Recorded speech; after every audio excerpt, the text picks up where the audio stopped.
Good evening, and thank everyone for joining us. I'm Kelly Guy, Build's Labor of Standards Outreach Specialist. Today, I have the honor of speaking with Saran Thompson, aka S-Wrap, a transformational speaker and hip hop spoken word artist. Originally from Nashville, but now living in Seattle, so we love him here in our state. S-Wrap has performed around the world, including places like Japan, Rwanda, just to name a few. We're connecting his time and work as an artist and independent contractor to our Build Labor of Standards support of artists and entertainers. So, Saran, or would you like me to call you S-Wrap? Either or, whichever one you prefer. All righty. Well, thank you for participating in this podcast. I have a few questions for you, so if you're ready, let's begin. Yeah, let's go. All right. Our first question is, what has been your experience as an artist independent contractor? My personal experience, it has actually been not so much as an artist, but more so I feel like it's akin to being like a person that owns their own business. So more so, I guess, closely related to entrepreneurship is the best way I could put it. Mm-hmm. It's a lot of creating, of course, but then you also have the marketing component. You have to go and find clients. You have to make sure that you're invoicing correctly, that you're advocating for yourself. So it's a lot bigger ecosystem than just, I Yes. create art and then. Right. When you're talking about contracts, what involves that contract and like your trademark, your personal word. So yes, all of that. Thank you. Thank you. What piece of advice then can you give someone who wants to enter this field, whether it's a spoken art, artist, a transformational speaker, what you wish someone had told you? Yeah, it's so many different things. The one thing that I definitely will harp on, especially for people that are new, Mm-hmm. and even some seasoned people, is navigate the conversation of exposure different and understand that you can walk away with something valuable. One of my good mentors here, or at least in Nashville, she did a workshop called Exposure Won't Pay the Bills. And she just broke down how you can have that conversation about exposure and then still make it equitable for both sides. Where a lot of times when venues would say things like, oh, you know what? We can't pay you, but it'd be excellent exposure. The assumption is that if you perform, someone there magically is going to reach out to you and give you like a record deal or, another contract that's mind blowing. And it may happen, it may not. But what she taught me was that if a company or a brand or a business is offering exposure, then let's quantify that, right? So exposure, does that mean that I get 4 or 5 posts on your social media leading up to the event? Can I get on a banner on your website? You know what I mean? Just these small things that end up helping bring, equity back to the artist.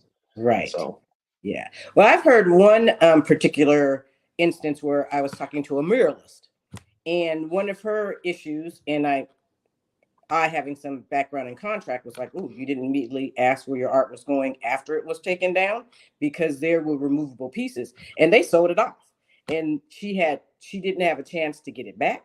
She didn't have a chance to even get a portion of the proceeds because it wasn't built into the contract. And so when we're working and assisting local artists and entertainers here with the City of Seattle's labor standards support, we really want them to make sure they have that first dibs on their art. And this is as a muralist. So as a spoken artist and a transformational speaker, how do you protect your work? Writing. Get it in writing. Understand, which would be the next piece of business that I would say is important, is understand how the money moves. Understand how to protect your intellectual property. There have been numerous opportunities that I've received that the second you start, all right, hey, this is great. Let's have a conversation about logistics, right? And let's get into the details. you might see people, they kind of scurry and run off, but then it's conversations that you have to be mindful of. And I think a lot of people get scared because they think, oh well, if I bring up, hey, we need to talk about money, or we need to talk about like non-compete clauses, or we need to talk about like licensing your work. Is Right. this a one-off? Who owns it after I present it? Is this for a duration, or is this in perpetuity? Like these are all things that I've come across artists where they would get scared to have these conversations. And Right. I had an instance in Nashville where I'm not going to mention the name, but a very large hotel chain reached out to me and they were like, "Hey, we want you to write a short spoken word piece and then act in one of our commercials because we're kind of like trying to establish our brand as a luxury hotel in Nashville, and we want to be able to bring artists in to perform and Mm-hmm. stuff." So I'm thinking, okay, so you want me to write a custom piece that makes sense to your demographic.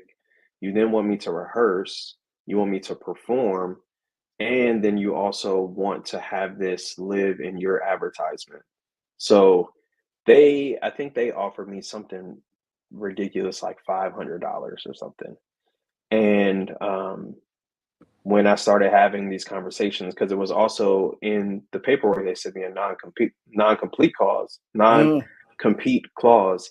So I wouldn't have been able to get work from any other hotel chain for 5 years. Wow. And so, yeah, just being able to navigate those conversations and then also educating your peers so Mm-hmm. that this way, because what ended up happening was I gave a fair rate. They were like, we can kind of do this. I was like, that's not worth it. So I walked away and they ended up getting one of my peers to do it, which I assume probably about the same price, but they were probably driven more about the exposure component. So Right. just being able to educate to be like, hey, when we move in solidarity. It's best for all of us. Yeah. Hmm. Thank you for sharing that. I love that. So what is a common myth that folks have about artists or entrepreneurs that you might have heard that you want to dispel? I guess one that you get a lot of free time. If anything, I'd say you work Yeah. 2, 3 times as hard, especially if you're working with a small team. But yeah, also that you get to spend a lot of time working on like producing art, which the bigger you get, the more you're kind of moving away from that. So it's like you just really have to think of it how people run businesses. And once you get to a certain point, you're not building the product that the business is about. You're setting up the systems and the operations, and artistry is no different. Right. So Right. Right. Thank you. Well, is there a role that I or Build could play to assist people like you, entrepreneurs, artists in the community? I think continuing to reach out to artists, providing platforms to be able to share experiences, to have conversation, to provide education opportunities, whether that's tools and resources. Hey, here are templates. Here are, contracts that you can use. Here are a connection to maybe lawyers that volunteer their time that's willing to look over contracts. To even also providing, depending on the contractors, hey, if you're a person that facilitates workshops, come facilitate a workshop about how to navigate contracts or how to navigate conversations regarding payment. And so, from what I learned in my short time in Seattle, I'm a big fan of Build just because of how much you all already contribute to raising the level of not only education, but also thus the integrity regarding Thank independent contractors. And thank you. so I think that that's incredible. Yes, and we are going to be having some of those like listening circles where people can share their experience and some more networking opportunities for this landscape. So before I let you have the last word, I have a fun question. Hmm. Uh, if you had to Go eat for it. one meal for the rest of your life, what would it be, and what does it say about you as an entrepreneur? One meal. I'm torn. So of course I can't just say one, so I'll say two Okay, because it depends on the day of the week. But I'll give you one that. would probably be yakisoba. So a little bit about me, like when I was in college, I studied abroad in Japan for a year. Well, So we have that in common. I spent time in Japan 6 weeks doing an exchange program with the International Rotary, oh, and, come on. and have plans to go back in next spring with my niece, taking her Okay, on her first trip. Well, let's go. Well, yeah. if y'all need a translator, let me know. Holla at your boy. Okay. But between yakisoba and then Indian curry, I don't know what it is about Indian curry, but that plus with some garlic naan, I could eat that every single day. What it says about me is that I just love people and I love cultures. I love learning. Give me the tradition, give me the history. Why is this dish important to your family, right? And not just, oh, this is what we have available, but there's always a little bit more nuance in those dishes. So, I love plus, that. incredible things happen when you break bread with people. So, It is. Thank you.